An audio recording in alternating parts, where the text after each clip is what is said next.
ভালো থাকার উপায় কিভাবে আপনি ভালো থাকবেন জানেন? ভালো থাকতে হলে আপনাকে কিছু নলেজ রাখতে হবে, দারুণ নলেজ। যেমন নদীতে জোয়ার ভাটা থাকে, আপনি নদী দেখবেন, কখনো নদীতে জোয়ার আসে, কখনো নদীতে ভাটা আসে। ঠিক তেমনি আমাদের জীবনেও কখনো কোনো সময় কোনো পরিস্থিতিতে জোয়ার আসে, কোনো পরিস্থিতিতে ভাটা আসে। কোনো সময় আমাদের জীবনে জোয়ার, কোনো সময় আমাদের জীবনে ভাটা আসে, ঠিক নদীর মতো, ঠিক প্রকৃতির নিয়মে।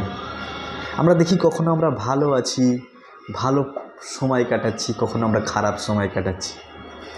কখনো আমরা দেখি সুখে আছি, খুব আনন্দে আছি, আবার কখনো দুঃখে আছি।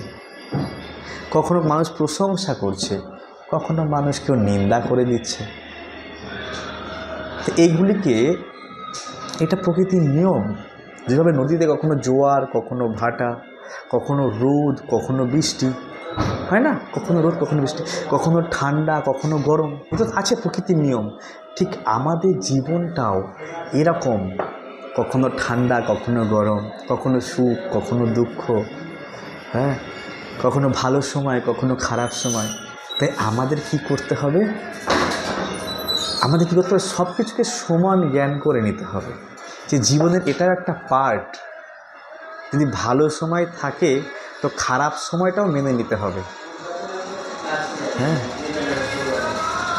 আপনাকে খারাপ সময়টাও মেনে নিতে হবে। যদি ভালো সময় থাকে, খারাপ সময়টাও মেনে নিতে হবে। তো এই জন্য সুখে দুঃখে সমকৃতা, সুখে দুঃখে সমকৃতা, সমান জ্ঞান করতে হবে, সমান। হ্যাঁ, লাভ ক্ষতিতে সমান। বিজনেসে কখনো লাভ থাকবে, কখনো লস থাকবে। লাভের সময় হা হা করবো আর লসের সময় হাই হাই করবো, যেন এরকম না হয়। হ্যাঁ, দুটোকেই সমান জ্ঞান করে ব্যালেন্স করে চলতে হবে, তাহলে আমরা ভালো থাকতে পারবো। হ্যাঁ, মেনে নেওয়া শিখতে হবে। এটা পরিস্থিতি, এটা প্রকৃতির নিয়ম অনুসারে সব দিকে সব রকমভাবে চলছে, সব জায়গায়। হ্যাঁ, কাউকেই ছাড়বে না।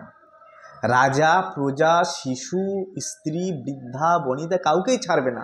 সবার মধ্যে আমেরিকা, রাশিয়া, চীন, জাপান, পৃথিবীর কোনায় কোনায় যাবেন, সেখানেই দেখতে পাবেন এরকম up down, up down, up down আছে। কখনো নেগেটিভ, কখনো পজিটিভ, কখনো ভালো সময়, কখনো খারাপ সময়। আপনি রাশিয়ায় গেলে পার পেয়ে যাবেন, আপনি আমেরিকায় গেলে পার পেয়ে যাবেন, আপনার শরীর খারাপ করবে না, আপনার বিজনেসে লস হবে না, আপনার মানসিক কষ্ট হবে না। সেখানে ভালো সময়ও আছে, খারাপ সময়ও আছে। তো এটা পৃথিবীর সর্বত্র ছড়ানো আছে। তাই ওগুলির প্রতি ধ্যান না দিয়ে আপনি আপনার কর্তব্য কর্মে ধ্যান দিন। নিজের কর্তব্য করে যদি মনোনিবেশ করেন, তো সেই বিষয়ে সফল হতে পারবেন। যদি ভিডিওটি ভালো লাগে আপনি শেয়ার করুন, সাবস্ক্রাইব করে রাখুন এবং বেল আইকনে চাপ দিয়ে রাখুন নতুন ভিডিও পাওয়ার জন্য। হরি বল।